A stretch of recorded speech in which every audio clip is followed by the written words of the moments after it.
دقیقاً 50 سال پیش که همه ما تو موز بودیم، قسمت اول یکی از ترسناکترین فیلم‌های تاریخ اکران شد. حالا بعد از 50 سال دومین قسمت از فیلم سینمایی جنگیر هم اکران شده.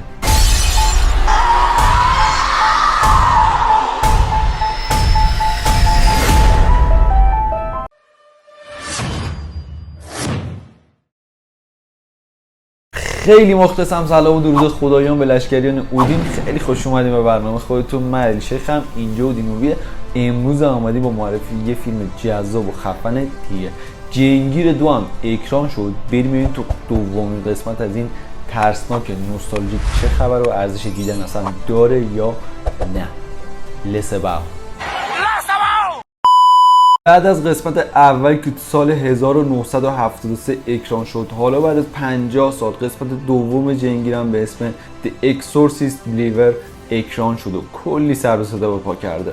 داستان این فیلم از این قراره که آنجلا و کاترین که دو تا دختر بچه مدرسه‌ای هستن به طور اتفاقی سر از یه جنگل در میارن و ناپدید میشن. اما بعد از اینکه پیدا میشن کم کم رفتارشون عوض میشه و عجیب و غریب میشن. هر دو تا بچه به طور همزمان تسخیر شدن. حالا پدر دختر با یکی آشنا میشه به اسم کریس مکنیل، مادر همون دختری که 50 سال پیش تو فیلم اول تسخیر شده بود.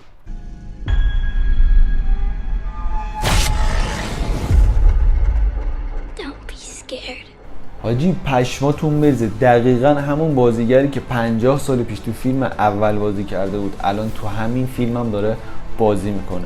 این خانوم الان 90 سالشه. از اونجایی که کلا فیلم‌های ترسناک نمره‌های خوبی نمیگن، آی ام دی بی 51 راتن 24% گرفته و تایم فیلم 1 ساعت و 51 دقیقه هستش.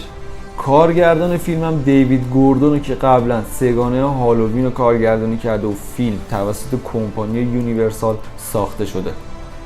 گفتن جنگیر قراره ادامه داشته باشه و 3 قسمت دیگه هم ازش ساخته بشه.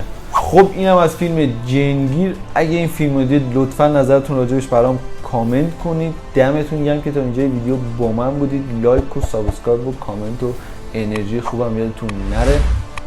من علی شیخم، اینجا اودین موویه. خیلی مخلصی.